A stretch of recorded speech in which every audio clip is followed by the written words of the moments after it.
Hi friends, ഇന്ന് രജിത എഴുതിയിരിക്കുന്ന മേലേക്ക് കിടക്കാം. മാഡം, എൻ്റെ പേര് രജിത. യഥാർത്ഥ പേരില്ല.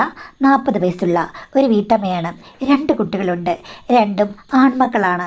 ഞാനും എൻ്റെ ഭർത്താവും 2 പേരും ജോലി ചെയ്യുന്നുണ്ട്. പ്രൈവറ്റ് സെക്ടറിലാണ് ജോലി. പിന്നെ ഭർത്താവ് എന്നെ വിവാഹം കഴിച്ചത് എൻ്റെ 19ാമത്തെ വയസ്സിലാണ്. എനിക്ക് പിന്നെ പഠിക്കാനൊക്കെ പറ്റി. PG ഒക്കെ പാസ്സായി ജോലിക്ക് പോകാനും എല്ലാത്തിനും കൂട്ടുനിന്നത് എൻ്റെ ഹസ്ബൻഡാണ്. ഹസ്ബൻഡിൻ്റെ അമ്മയും വളരെ സഹായകരമായിരുന്നു. അതുകൊണ്ടാണ് എനിക്ക് ജോലി ചെയ്യാൻ പറ്റുന്നത്. കുട്ടികൾ ഒരുമാതിരി വളർന്നു വരുന്നത് വരെ അമ്മായിമ്മ ഉണ്ടായിരുന്നു.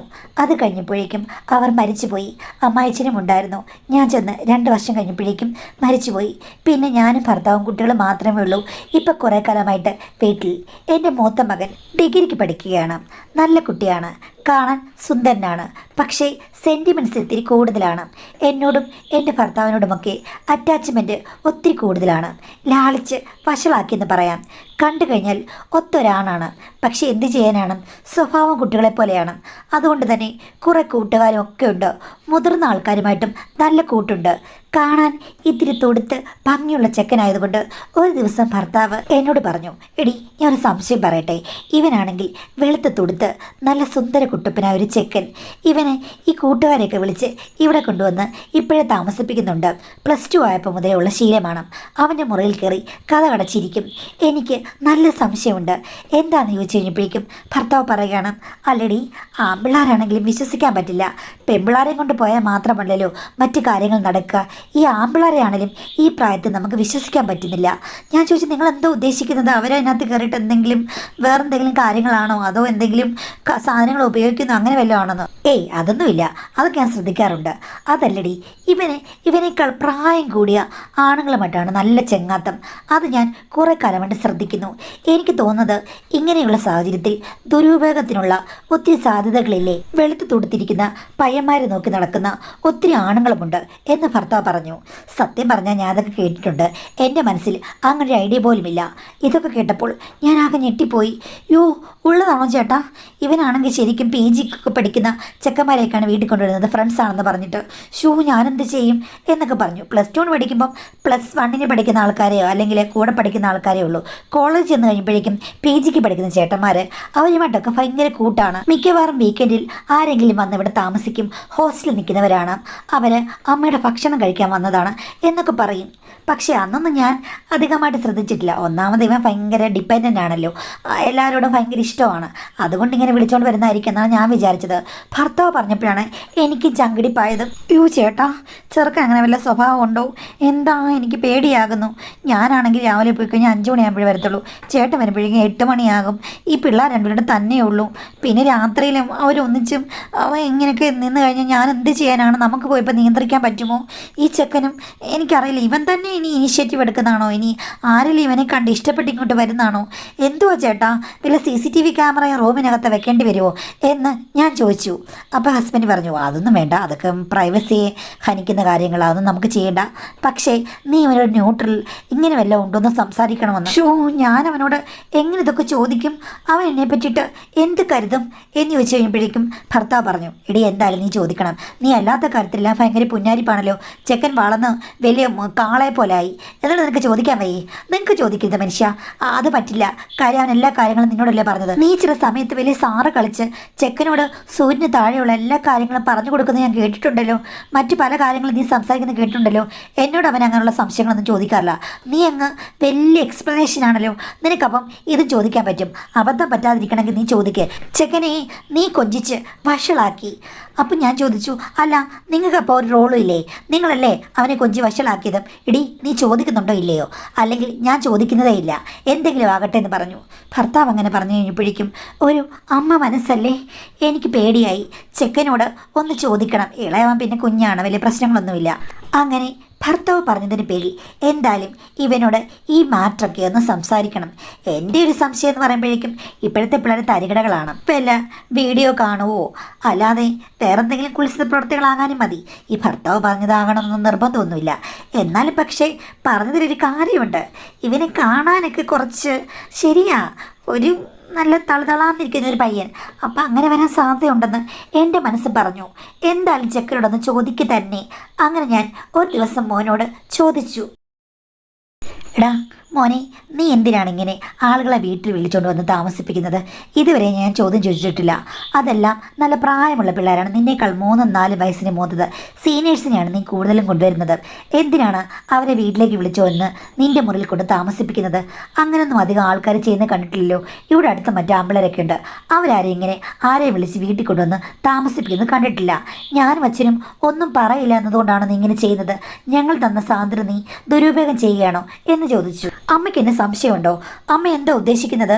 എന്താ ഇങ്ങനെ ചോദിക്കുന്നത്? അവർ ഇത്തിരി പ്രായം കൂടിയെന്ന് പറഞ്ഞിട്ട് എൻ്റെ ഫ്രണ്ട്സ് ആകാൻ പറ്റില്ലേ? എൻ്റെ സ്ഥാപനത്തിൽ പഠിക്കുന്നവരല്ലേ? അവരുമായിട്ട് ഫ്രണ്ട്ഷിപ്പ് ആയിക്കഴിഞ്ഞാൽ എന്താ കുഴപ്പം? പലരും ദൂരെയൊക്കെ ഉള്ളവരാണ്, അവരിവിടെ ഹോസ്റ്റലിൽ നിൽക്കുകയാണ്. അവർക്ക് അവരുടെ വീട്ടിൽ പോകാൻ പറ്റുന്നത് പലപ്പോഴുമാണ്. ഇവിടെയാണെങ്കിൽ ഇഷ്ടംപോലെ സ്ഥലമുണ്ട്, അമ്മ നല്ല ഫുഡും ഉണ്ടാക്കും. പിന്നെ ഇവിടെ താമസിച്ച് എന്താ കുഴപ്പം? അവർക്കും ഒരു വീട്ടിൻ്റെ അന്തരീക്ഷത്തിൽ ജീവിക്കാൻ താല്പര്യമില്ലേ?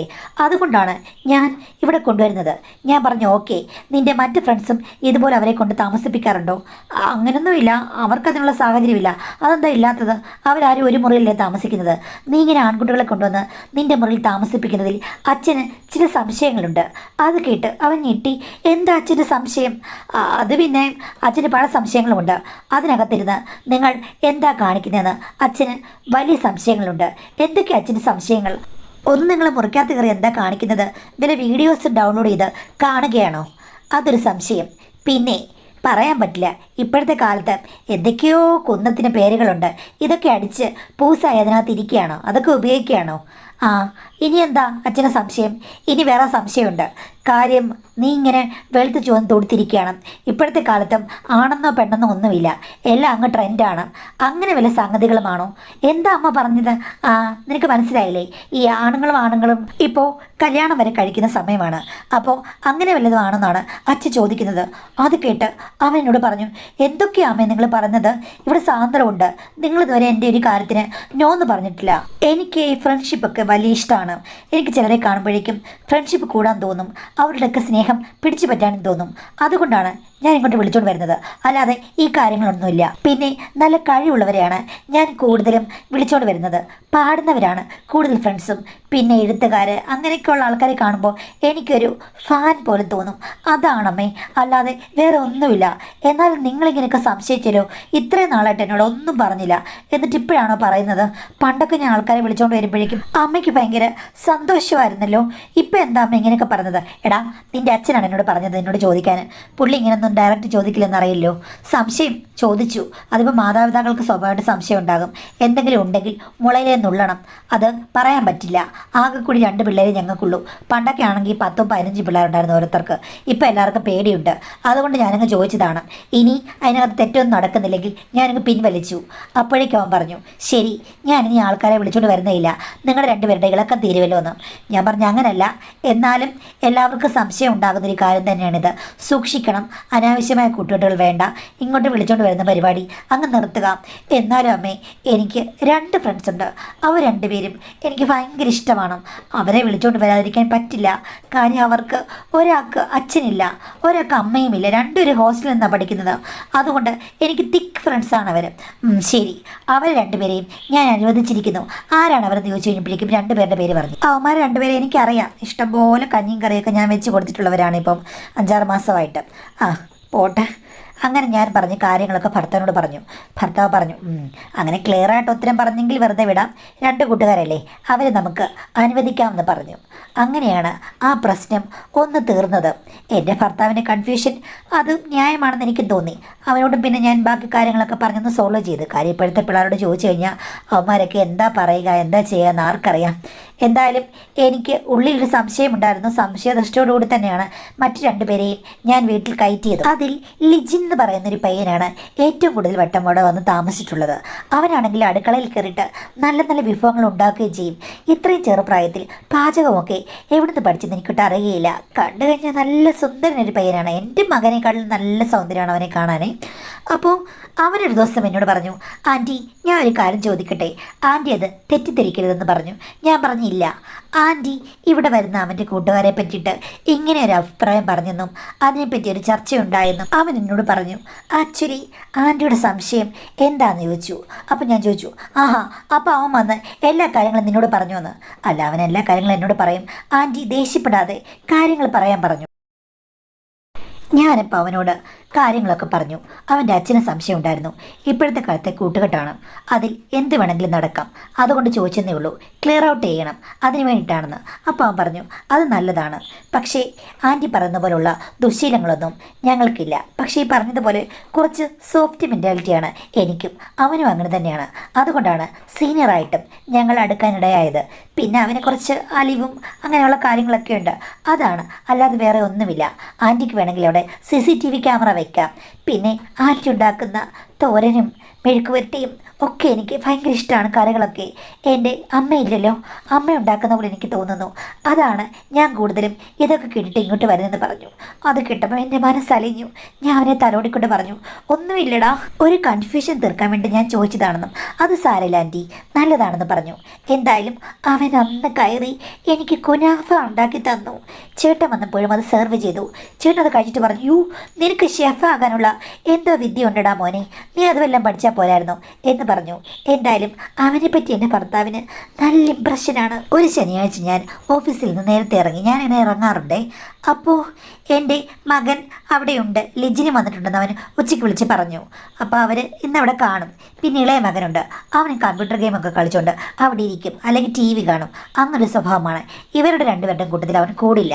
അപ്പോൾ ഞാനാണെങ്കിൽ വീട്ടിൽ ചെന്നു കഴിഞ്ഞപ്പോഴേക്കും എൻ്റെ മൂത്ത മകനും അവൻ്റെ കൂട്ടുകാരൻ ലിജിനും കൂടെ വീടിൻ്റെ പുറകുവശത്താണ് എന്തൊക്കെയോ തുണികളൊക്കെ വിരിക്കുകയൊക്കെയാണ്. അവൻ്റെ തുണികളൊക്കെ അവൻ നനയ്ക്കുകയൊക്കെ ചെയ്യും. അങ്ങനെ കൊണ്ട് വിരിക്കുകയാണ്. രണ്ടുപേരും അങ്ങോട്ടും ഇങ്ങോട്ടും സഹായിക്കുകയാണ്. പക്ഷേ അതിൻ്റെ തൊട്ടപ്പുറത്ത് എൻ്റെ സാരി, ചുരിദാറ്, മറ്റു കാര്യങ്ങളൊക്കെ നനച്ചിട്ടിട്ടുണ്ട്. അപ്പോൾ ലിജിനില്ലേ മാഡം, അത് പോയി ഇടയ്ക്ക് മണത്ത് നോക്കുന്നു. നല്ല കംഫർട്ടിൻ്റെ മണമാണ് എന്നുള്ള രീതിയിൽ മണത്ത് നോക്കുന്നു. എന്നിട്ട് എല്ലാ വസ്ത്രങ്ങളും എൻ്റെ വസ്ത്രങ്ങൾ മാത്രമാണ്, അതെല്ലാം സ്മെൽ ചെയ്ത് നോക്കുന്നു. എന്നിട്ട് എൻ്റെ മകനോട് പറയുന്നു ഗുഡാണെന്ന്. അപ്പോൾ എൻ്റെ മകനത് കണ്ട് പൊട്ടി പൊട്ടി ചിരിക്കുന്നു. അവനതൊക്കെ ആസ്വദിക്കുകയാണ്. അശു, അത് കണ്ടു കഴിഞ്ഞപ്പോഴേക്കും എനിക്ക് തോന്നി, അയ്യോ, ഇതെന്തോ ഒരു വിയേഡായിട്ടുള്ള സിറ്റുവേഷൻ ആണല്ലോ, ഇത് നല്ലതാണെന്ന് എനിക്ക് തോന്നുന്നില്ല. കാര്യം ഇവർക്ക് ഇപ്പുറത്ത് മറ്റ് വസ്ത്രങ്ങളൊക്കെ കിടപ്പുണ്ട്, അതൊക്കെ ഒന്ന് മണത്ത് നോക്കാം. അതൊന്നും ചെയ്യുന്നില്ല. എനിക്കത് കണ്ട് നല്ല ഷോക്കായി. ഞാൻ വിചാരിക്കുന്നതിനേക്കാൾ കൂടുതൽ എന്തൊക്കെയോ നടക്കുന്നുണ്ടെന്ന് എനിക്ക് തോന്നി മാഡം. ഞാൻ ജസ്റ്റ് ശബ്ദമുണ്ടാക്കി കഴിഞ്ഞപ്പോഴേക്കും അവർ ഒന്നും സംഭവിക്കാത്ത പോലെ തുണി പിരിക്കാൻ തുടങ്ങി. എന്തായാലും ഞാൻ ഹസ്ബൻഡിനോട് പറഞ്ഞില്ല, എൻ്റെ മോനോടും അന്നൊന്നും ചോദിച്ചില്ല, ആ പയ്യനോടും ഞാനൊന്നും ചോദിച്ചില്ല. അന്ന് ആ ദിവസമൊക്കെ ഞാൻ മാനേജ് ചെയ്തു. അടുത്ത ദിവസവും കഴിഞ്ഞു. പിറ്റേ ദിവസം എന്തോ ഒരു പബ്ലിക് ഹോളിഡേ ആയിരുന്നു. അന്ന് മകൻ വീട്ടിലുണ്ടായിരുന്നു. ആ പയ്യൻ വന്നതുമില്ല. ഞാൻ അന്ന് വന്നു കഴിഞ്ഞിട്ട് ഇഷ്ടം പോലെ സമയമുണ്ടായിരുന്നു. ഞാനും എൻ്റെ മകനും കൂടെ സംസാരിക്കാൻ. ഞാനപ്പോൾ എൻ്റെ മകനോട് ചോദിച്ചു, എടാ, ഞാൻ വന്നു കഴിഞ്ഞപ്പോൾ ഇങ്ങനൊരു കാര്യം കണ്ടല്ലോ, എന്തിനാണ് നിൻ്റെ കൂട്ടുകാരൻ അങ്ങനെ ചെയ്തത്? അവൻ ജസ്റ്റ് ഡ്രസ്സൊക്കെ സ്മെൽ ചെയ്ത് നോക്കിയതാണ്. അത് ഉണങ്ങിക്കിടന്ന ഡ്രസ്സല്ലേ, ഞങ്ങളെ അഴയിൽ വിരിച്ചുകൊണ്ടിരുന്നത് നനഞ്ഞ ക്ലോത്ത്സ് അല്ലേ, അവിടെ നല്ല ഡ്രൈ ക്ലോത്ത്സ് കിടന്നു, അതിന് നല്ല സ്മെല്ലും ഉണ്ട്. അവൻ സ്മെൽ ചെയ്ത് നോക്കിയാണെന്ന്. ഞാൻ പറഞ്ഞു, എന്നിട്ട് സ്മെല്ല് ചെയ്യുമ്പോൾ നീ ഭയങ്കരമായിട്ട് ചിരിക്കുകയായിരുന്നല്ലോ, എന്തുദ്ദേശത്തിലാണ് നീ ചിരിച്ചത്? ഞാൻ അതെല്ലാം കാണുന്നുണ്ടായിരുന്നു എന്ന് പറഞ്ഞു. അത് കേട്ട് കഴിഞ്ഞപ്പോഴേക്കും എൻ്റെ മകൻ്റെ മുഖം ഇരുണ്ടു. ഞാൻ പറഞ്ഞു, ഇതിന് പിന്നിൽ എന്തോ കാര്യമുണ്ട്, സത്യം പറഞ്ഞു, യഥാർത്ഥത്തിലുള്ള കാര്യം പറയുന്നതായിരിക്കും നല്ലത്, അല്ലെങ്കിൽ ഞാനിതെല്ലാം പിടിച്ചെടുക്കും. ഈ അടുത്ത കാലത്തായി നിങ്ങളുടെയൊക്കെ ചെയ്തികളിൽ എനിക്ക് നല്ല സംശയമുണ്ട്. ഞാൻ ഇനിയും CID പോലെ പ്രവർത്തിക്കും, എന്നിട്ട് ഇതിൻ്റെ പിന്നിലുള്ള കാര്യങ്ങൾ കണ്ടുപിടിക്കും, അച്ഛനോട് പറയുകയും ചെയ്യും. അവസാനം എല്ലാം പ്രശ്നത്തിലാകും. യഥാർത്ഥത്തിൽ ഇവിടെ എന്താ ഓടുന്നതെന്ന് നീ പറഞ്ഞു കഴിഞ്ഞാൽ നിനക്ക് നല്ലത്. എന്നോട് പറഞ്ഞു കഴിഞ്ഞാൽ എൻ്റെ ഉള്ളിൽ തന്നെ അത് നിൽക്കും. അല്ല, അച്ഛൻ്റെ അടുത്തേക്ക് പോവുകയാണെങ്കിൽ അച്ഛൻ്റെ സ്വഭാവം നിനക്കറിയാമല്ലോ, കൊഞ്ചിക്കുന്ന കൂട്ടത്തിൽ നല്ല ശൂലമെടുത്ത് പഴിപ്പിക്കും, നിനക്കറിയാമല്ലോ എന്ന് പറഞ്ഞു കഴിഞ്ഞപ്പോഴേക്കും അവൻ പറഞ്ഞു, അമ്മ, അത് ഇത്തിരി കോംപ്ലിക്കേറ്റഡ് ആണ്, ഞാൻ പറഞ്ഞു കഴിഞ്ഞാൽ അമ്മ പ്രശ്നം ഉണ്ടാക്കരുതെന്ന് പറഞ്ഞു. ഞാൻ പറഞ്ഞു, പ്രശ്നമൊന്നും ഉണ്ടാക്കില്ല, അത് പക്ഷേ അമ്മ വിചാരിക്കുന്ന പോലെ വലിയ പ്രശ്നമല്ല. എടാ, എന്താ പ്രശ്നം അങ്ങ് പറ. ഒരു പ്രശ്നമാണല്ലോ, വലിയ പ്രശ്നമാണോ കൊച്ചു പ്രശ്നമാണോ എന്ന് ഞാൻ കേട്ടിട്ട് തീരുമാനിക്കാം കേട്ടോ. അമ്മ, അതൊരു സൈക്കോളജിക്കൽ ഇഷ്യൂ ആണ്. നീ എന്താ പറഞ്ഞു വരുന്നത്? മനസ്സിലാകുന്ന ഭാഷ പറ, എന്ത് സൈക്കോളജിക്കൽ ഇഷ്യൂ എന്ന് ചോദിച്ചപ്പോഴേക്കും എൻ്റെ മകൻ പറഞ്ഞത് കേട്ട് ഞാൻ ഞെട്ടി. അമ്മേ, അവനില്ലേ, വേറെ പ്രശ്നങ്ങളൊന്നുമില്ല. അവൻ അധികം വീഡിയോ ഒന്നും കാണുകയോ പെണ്ണുങ്ങളെ പ്രേമിക്കുകയോ ഒന്നും ചെയ്യില്ല. ആ എന്നിട്ട് അല്ല, എന്നാലും അവന് വേറൊരു പ്രത്യേക സ്വഭാവമുണ്ട്. സ്ത്രീകളുടെ വസ്ത്രത്തോടൊക്കെ അമിതമായിട്ടുള്ള ഒരിഷ്ടമാണ്. ആ വസ്ത്രങ്ങൾ കട്ടെടുത്തുകൊണ്ടൊന്ന് സൂക്ഷിക്കാറുണ്ട്. അതുപോലെ ആ വസ്ത്രങ്ങൾ സ്മെല്ല് ചെയ്യുന്നതും ഇഷ്ടമാണ്. അതിപ്പം ഫ്രഷ് വസ്ത്രമായാലും മുഷിഞ്ഞ വസ്ത്രമാണെങ്കിലും അവനങ്ങനെ സ്മെല്ല് ചെയ്യാറുണ്ട്. അവൻ്റെ ആ പ്രവൃത്തി കണ്ടപ്പോൾ എനിക്കും ആദ്യം അത്ഭുതമായിരുന്നു. പക്ഷേ അങ്ങനെ ഡയറക്റ്റ് സ്ത്രീകളോട് ആരോടും അവനങ്ങനെ സംസാരിക്കുകയോ പ്രേമമോ ഒന്നുമില്ല. ഇതൊക്കെ ഇങ്ങനെ ആരും അറിയാതെ ചെയ്യുന്നതിലാണ് അവന് ത്രില്ല്. അപ്പോൾ ഞാൻ ആദ്യം ചോദിച്ചു, നീ എന്താ ഇങ്ങനെ കാണിക്കുന്നതെന്ന്. എൻ്റെ മറ്റു കൂട്ടുകാർക്കൊന്നും ആ പ്രശ്നമൊന്നുമില്ല. അപ്പോൾ അവൻ പറഞ്ഞു, ചെറുപ്പം മുതലേ അവൻ അങ്ങനെയാണ്. നേരത്തെ ഹോസ്റ്റലൊക്കെ പഠിക്കുമ്പോഴും അങ്ങനെയൊക്കെ ആൾക്കാരുടെ തുണികളൊക്കെ കട്ടെടുക്കായിരുന്നു. ആൾക്കാരുടെ എന്ന് പറയുമ്പോഴേക്കും യഥാർത്ഥത്തിൽ സ്ത്രീകളുടെ കാര്യമാണ്. അങ്ങനെയൊക്കെ കട്ടെടുത്ത് സൂക്ഷിക്കുമായിരുന്നു എന്നൊക്കെ അവൻ എന്നോട് പറഞ്ഞു. അപ്പോൾ എനിക്കത് ഭയങ്കര ഒരു പേടിയൊക്കെ ആയി കഴിഞ്ഞപ്പോഴേക്കും ഞാൻ ചോദിച്ചപ്പം അവൻ എന്നോട് ഡയറക്റ്റായിട്ട് പറഞ്ഞു, ഇതൊരു മാനസികമായിട്ടുള്ള ചില പ്രശ്നമാണ് എന്നൊക്കെ പറഞ്ഞ് അതിൻ്റെ ഡീറ്റെയിൽസൊക്കെ അവൻ എന്നെ ഇങ്ങനെ കാണിച്ചു. സൈക്കോളജിക്കൽ ഇഷ്യൂസും അങ്ങനെയുള്ള കാര്യത്തെ പറ്റിയിട്ട് അവൻ എനിക്ക് വ്യക്തമായിട്ട് ഒരു കാര്യം യൂട്യൂബ് വീഡിയോ ഒക്കെ പറഞ്ഞിട്ട്, അങ്ങനെ ഒരു പേഴ്സണാലിറ്റി ഉള്ള ആളാണ് ഞാൻ, അതുകൊണ്ടാണ് അങ്ങനെ ചെയ്യുന്നത്. അതെനിക്ക് പലപ്പോഴും നിയന്ത്രിക്കാൻ പറ്റുന്നില്ല. ചികിത്സയ്ക്ക് പോകാനുള്ള ഒരു സന്ദർഭമൊന്നുമല്ല. പിന്നെ ആർക്കും അത്ര വലിയ പ്രശ്നമൊന്നുമില്ലാത്തതുകൊണ്ട് ആരും അറിയാതിരുന്നു കഴിഞ്ഞാൽ അത് മാനേജ് ചെയ്ത് പോകാൻ പറ്റും എന്നൊക്കെ പറഞ്ഞ് അവൻ എന്നോടതൊക്കെ ഉള്ളതുപോലെ പറഞ്ഞു. അപ്പോൾ എനിക്ക് അവനോട് അത്ര വലിയ ദേഷ്യം തോന്നിയില്ല. എൻ്റെ കൂട്ടുകാരനല്ലേ. അപ്പം ആണുങ്ങൾക്കിടയിൽ അങ്ങനെയാണല്ലോ, കുറച്ചൊക്കെ പ്രശ്നങ്ങളുണ്ടെങ്കിൽ അവർ അംഗീകരിക്കും. അങ്ങനെ ഞാൻ അവൻ്റെ ആ ക്യാരക്ടർ അംഗീകരിച്ചു. ഈ ഒരു പ്രശ്നങ്ങളേ ഉള്ളൂ, അല്ലാതെ അവന് വേറെ പ്രശ്നമൊന്നുമില്ല. അവനങ്ങനെ കയറി അറ്റാക്ക് ചെയ്യുകയോ അല്ലെങ്കിൽ അങ്ങനൊന്നും ചെയ്യുന്നൊരു പ്രശ്നമല്ല. അപ്പോൾ ഇവിടെ വന്നു കഴിഞ്ഞപ്പോഴേക്കും ഫ്രഷ് ആയിട്ടുള്ള ഡ്രസ്സുകളൊക്കെ അല്ലേ സ്മെല്ല് ചെയ്യുന്നത്. അപ്പോൾ അവനങ്ങനെ ചെയ്ത് കണ്ടപ്പോഴേക്കും ഞാൻ അറിയാതെ ഇങ്ങ് ചിരിച്ചതാണ്. ഇവൻ്റെ ഈ ഒരു വിചിത്രമായ സ്വഭാവം ഓർത്ത്. എടാ, അവൻ അങ്ങനെ ഒരു സ്വഭാവം ഉണ്ടെന്ന് എനിക്കറിയാം. ഉടനെ നീ അത് അംഗീകരിച്ച് നിൻ്റെ ഫ്രണ്ട് ആക്കിയില്ലേ, എന്നിട്ട് വീട്ടിൽ കൊണ്ടുവന്നിട്ട് എൻ്റെ തുണി എടുക്കാൻ നീ സമ്മതിക്കുന്നു. നീ എന്തൊരു മോനാടാ. സ്വന്തം അമ്മയുടെ കാര്യത്തിൽ ഇങ്ങനെ കാണിക്കുമ്പോഴേക്കും അവനെ വിലക്കല്ലേ ചെയ്യേണ്ടത്, അല്ലെങ്കിൽ അവനെ പ്രിയപ്പെട്ട ഫ്രണ്ട്സ് എന്നുള്ള ആ ലിസ്റ്റിൽ നിന്ന് ഒഴിവാക്കിയല്ലേ ചെയ്യേണ്ടത്. അമ്മ, എനിക്കങ്ങനെ ചെയ്യാൻ പറ്റുന്നില്ല. കാരണം അവൻ മറ്റു പല കാര്യത്തിലും ഭയങ്കര ബ്രില്യൻ്റാണ്. എന്നെ ഒത്തിരി കാര്യങ്ങൾ സഹായിക്കാറുണ്ട്. അവന് മാനസികമായിട്ട് ഇത്തരം പ്രോബ്ലം ഉണ്ടെന്ന് എനിക്കറിയാം. അത് ഞാൻ അക്സെപ്റ്റ് ചെയ്തു. അപ്പോൾ എനിക്ക് ഇത് തെറ്റായിട്ട് തോന്നില്ലെന്ന് എൻ്റെ മകൻ പറഞ്ഞു. ഞാനിത്തിരി ഇള്ളക്കുട്ടിയാണെന്ന് കരുതെങ്കിൽ എൻ്റെ മകൻ കുറേ അധികം റിസർച്ച് ഇതിൽ നടത്തിയിട്ടുണ്ട്. വ്യക്തമായൊരു ധാരണ ഉണ്ടെന്ന് എനിക്ക് മനസ്സിലായി. പക്ഷേ എനിക്ക് പേഴ്സണലി ഇഷ്ടമല്ല ഇങ്ങനൊരാൾ ഈ വീട്ടിൽ വരുന്നതെന്ന് പറഞ്ഞു. അമ്മ, എങ്ങനെയാണ് അമ്മ അവനോട് പറയുക? അവൻ പ്രശ്നമൊന്നും ഉണ്ടാക്കില്ല. അമ്മ പ്ലീസ് ഒന്ന് അഡ്ജസ്റ്റ് ചെയ്താൽ മതി. ഇനി അഥവാ എന്തെങ്കിലും എടുത്തോണ്ട് പോയെങ്കിലും അവൻ്റെ സ്വഭാവത്തിന് അങ്ങ് എടുത്തോണ്ട് പോയെന്നല്ലേ ഉള്ളൂ, അമ്മയെ ഉപദ്രവിക്കുന്നില്ലല്ലോ എന്നൊക്കെ എൻ്റെ മകൻ ന്യായവാദങ്ങൾ പറയുകയാണ്. മാഡം, ഇതൊക്കെ കേട്ട് കഴിഞ്ഞപ്പോഴേക്കും എനിക്ക് ആ കൂടി കൺഫ്യൂഷനായി. ഈ പയ്യന്മാരെയൊക്കെ എങ്ങനെ ഹാൻഡിൽ ചെയ്യുക എനിക്കറിയില്ല. ഭർത്താവിനോട് പറയാൻ പറ്റുമോ? ഇവരെയൊക്കെ വലിയ ഡോക്ടർമാരുടെ അടുത്ത് കൊണ്ടുപോയി ഒക്കെ മാനേജ് ചെയ്യേണ്ട കാര്യമാണ്. ഈ പയ്യനുമായിട്ട് ഒന്ന് സംസാരിക്കണമെന്ന് എനിക്ക് തോന്നി. പണ്ടേ ഇങ്ങനെയൊക്കെയാണ്, എന്തെങ്കിലും കാര്യം ഉണ്ടെങ്കിൽ ഞാനങ്ങ് സംസാരിക്കും. ആ സംസാരം എനിക്ക് നിർത്താൻ പറ്റുന്നില്ല. അവനെ വിളിച്ച് ഞാൻ കാര്യങ്ങൾ ചോദിച്ചു. ഞാൻ ഇങ്ങനെ കണ്ടല്ലോ എന്നൊക്കെ പറഞ്ഞിട്ട് അവൻ തല കുനിച്ചിരുന്നിട്ട് എൻ്റെ മകനോട് പറഞ്ഞതുപോലെ സത്യസന്ധമായ കാര്യങ്ങൾ എന്നോട് പറഞ്ഞു. ഞാൻ പറഞ്ഞു, ഇതിന് ട്രീറ്റ്മെൻറ്റൊക്കെ ഉണ്ടെന്നാണ് കേട്ടിട്ടുള്ളത്. മോനൊരു സൈക്കോളജിസ്റ്റിനെ പോയി കാണണമെന്ന്. അത് ശരിയാകില്ല. ഞാൻ പോയി കഴിഞ്ഞ് കഴിഞ്ഞാൽ പല ആൾക്കാരും അത് കാണുക അറിയുകയൊക്കെ ചെയ്യും. വീട്ടിൽ നിന്ന് വലിയ സപ്പോർട്ടൊന്നുമില്ല. അറിയാലോ, എനിക്ക് അമ്മ പോലും ഇല്ല എന്നൊക്കെ പറഞ്ഞ് അവൻ കരഞ്ഞു കഴിഞ്ഞപ്പോൾ ഞാൻ അവനെ ആശ്വസിപ്പിച്ചു.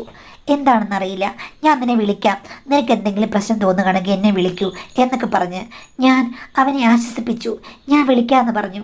പിന്നീട് അവൻ തുടർച്ചയായിട്ട് എന്നെ വിളിക്കാൻ തുടങ്ങി. ചില വിഷമങ്ങൾ എന്നോട് പറയാൻ തുടങ്ങി. 1 മണിക്കൂറൊക്കെ സംസാരിക്കും. ആ സമയത്ത് അവൻ്റെ വിഷമങ്ങൾ ഞാൻ കേൾക്കും. കേട്ട് അവനോട് എനിക്ക് എന്തോ ഒരു അട്രാക്ഷനായി. ഒരു വട്ടം ഞാൻ പറഞ്ഞു, നീ ഇങ്ങനെ വെറുതെ നടന്നിട്ട് കാര്യമില്ല. ആരുടെയെങ്കിലും വസ്ത്രങ്ങൾ എടുത്തുകൊണ്ട് പോയി കഴിഞ്ഞ് കഴിഞ്ഞാൽ അവസാനം നീ വസ്ത്രങ്ങളിൽ മാത്രം ഇഷ്ടപ്പെടുന്ന ഒരാളായിട്ട് മാറും. ഒരിക്കലും നിനക്ക് നല്ലൊരു ദാമ്പത്യ ജീവിതം കിട്ടില്ല മോനെ. ഇത് തെറ്റാണ്.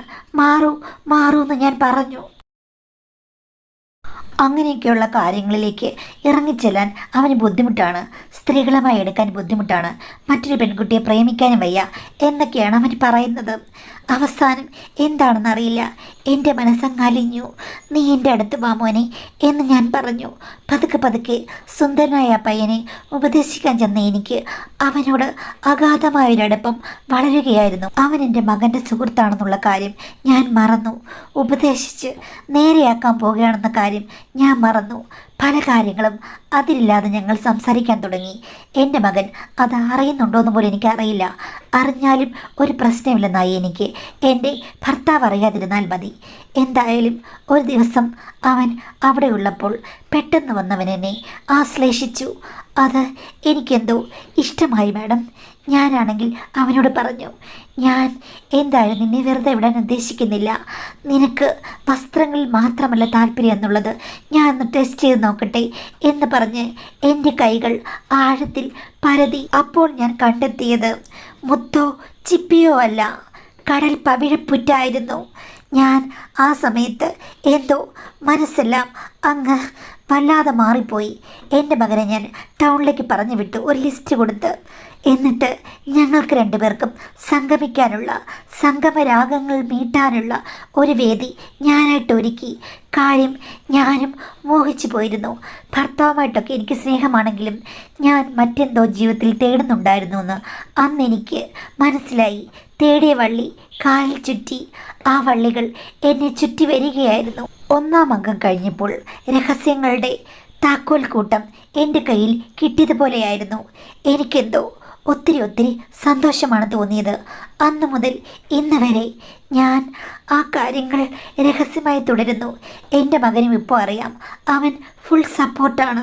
ഞാൻ എന്താണ് ഇങ്ങനെയായി മാറിയെന്ന് എനിക്കിപ്പോഴും പിടിയില്ല. ഉപദേശിക്കാൻ പോയ ഞാൻ ഇപ്പോൾ അങ്ങനെ ആയിപ്പോയല്ലോ എന്നോർക്കുമ്പോഴേക്കും മാഡത്തിൻ്റെ വീഡിയോ സ്ഥിരമായി കാണുന്ന ആളായ എനിക്ക് എന്നെ തന്നെ മനസ്സിലാകുന്നില്ല. മനുഷ്യൻ്റെ മനസ്സ് വളരെ വിചിത്രമാണ്. മാറണമെന്നുണ്ട്. പക്ഷേ ഇവനെ ഇപ്പോൾ ഞാൻ മാറ്റിയെടുത്തു പണ്ടത്തെ ഹാബിറ്റിൽ നിന്ന്. പക്ഷേ ഇപ്പോൾ ഞാൻ അവനിലേക്ക് അലിഞ്ഞു ചേരുകയാണ് മാഡം എന്നാണ് പറഞ്ഞിട്ടുള്ളത്.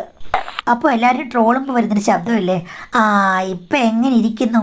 അപ്പോൾ തീർച്ചയായിട്ടും നിങ്ങൾക്കാണ് ഇവിടെ കൗൺസിലിംഗ് വേണ്ടത്. മറ്റൊരാളെ നന്നാക്കാൻ പോയിട്ട് നിങ്ങൾ വെട്ടിലായിരിക്കുകയാണ്. തീർച്ചയായിട്ടും ഇത് കൗൺസിലിങ്ങിന് പോയി ശരിയാക്കേണ്ട ഒരു കാര്യം തന്നെയാണ്. ഈ ബന്ധം അധികം മുന്നോട്ട് പോകരുത്. ദാമ്പത്യ ജീവിതത്തിന് മറ്റ് പല കാര്യങ്ങൾക്കും ഇനിയും പല കോൺസിക്വൻസസുകളും ഉണ്ടാകാനുള്ള സാഹചര്യമുണ്ട്. അത് ഓക്കെ, സംഭവിച്ചത് സംഭവിച്ചു. നിങ്ങൾ തിരുത്താൻ ഉദ്ദേശമുണ്ടെങ്കിൽ അതിനുവേണ്ടി ഇറങ്ങണമെന്നാണ് എനിക്ക് അഭ്യർത്ഥിക്കാനുള്ളത്. ഒരിക്കലും ഞാനിതിനെ പ്രോത്സാഹിപ്പിക്കുന്നില്ല.